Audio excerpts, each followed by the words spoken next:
Welcome to Booking the News. It is April 28th, 2020, and we're going to rebook what's going on in North Korea with their leadership. So Kim Jong-un, who's been the leader for quite some time, has not been heard from directly. And so there was speculation that he could be sick, could be in a vegetative state. South Korea has stated that they thought that he was perhaps hiding from the coronavirus. President Trump has implied that he knows his condition and that the American people can come out soon. This is all very muddy. This is terribly, terribly booked. There's really two ways that you can go with Kim Jong-un. One is for as soon as these rumors to start, for him to sort of declare publicly and visibly that he is still alive. That didn't happen, so that obviously lends to the fact that something is probably wrong. He's either sick or dead. Obviously, that's what's going on. The attempt to put out a letter showing that he had written a letter on the 27th to South Africa or something, that of course is terrible booking. They've done a good job of booking his successor, if it is going to be Kim Yo-jong, who is his sister. She appeared at the Olympics.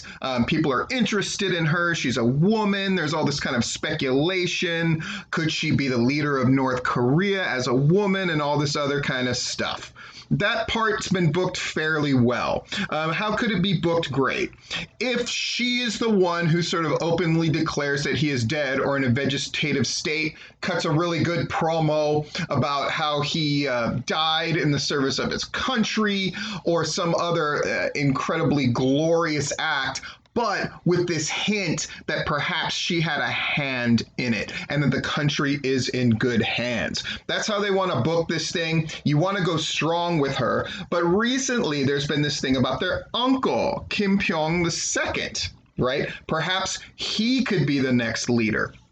I think what they're best doing, if they want to book this thing right, is you get Kim Yo-jong, the sister, to declare him dead, or to kill him, or to strongly imply that she killed him. Then she's clearly the top person, and then you build up Kim Pyong II as her possible next challenger. That's how you want to book ahead. You always want to hook and drag them to the next thing. And right now there's just a lot of ambiguity, and it's just not very well booked, and South Korea chiming in doesn't help. President Trump chiming in and it doesn't help when it's clear that none of them really know anything. You're better off going with strong moves. So again, to book this thing as strongly as you can, first, Kim Jong-un has to die.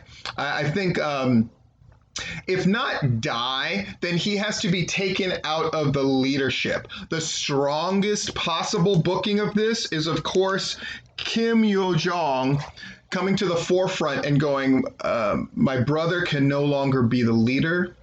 He has named me as successor, and as the new leader, I'm going to do X, Y, Z. Then she has a big ceremony for him. It's a big deal, but in the midst of this ceremony celebrating the life of Kim Jong-un that Kim Yo-jong is putting on, Kim Pyong II makes an appearance. And then there's speculation. Oh, is he the next person in line after the sister?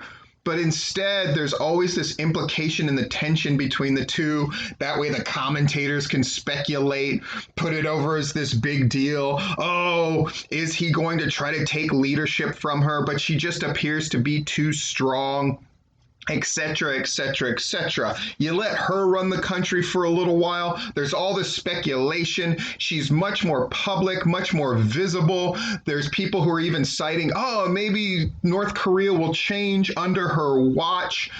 Where do you go from there? Does North Korea get better under her watch or worse? I think you go the opposite, and then you make it actually worse. She's even crazier. She's even stronger, right? She's obviously not a fat piece of garbage like her brother is, right? So then it's like, oh, really scary. And then, you can feed into stereotypes, which wrestling does really well. Oh, she's the dragon lady. Gee, we've never seen that before. But right at the zenith of her power, when she's clearly seized everything, Kim Pyong II makes some kind of outward play into trying to get the leadership. Then you have a leadership struggle between the two of them. It's very interesting. Is North Korea being, who's the baby face, right? Who's the heel? And right when the two of them are at the zenith of their conflict, right when the two of them look like they're going to have something to settle it all, some kind of bogus election, some kind of duel, some kind of outward power struggle, maybe one or both of them are enlisting, trying to get people to get them as allies. It looks like North Korea is going to open up. And right at the biggest point of the conflict, of the blow-off match between the sister Kim Yo-jong and the uncle Kim Pyong II, oh my gosh, he returns. Kim Jong-un wasn't dead after all, and then shows up and takes them both out. That's the strongest way that you can book this news story.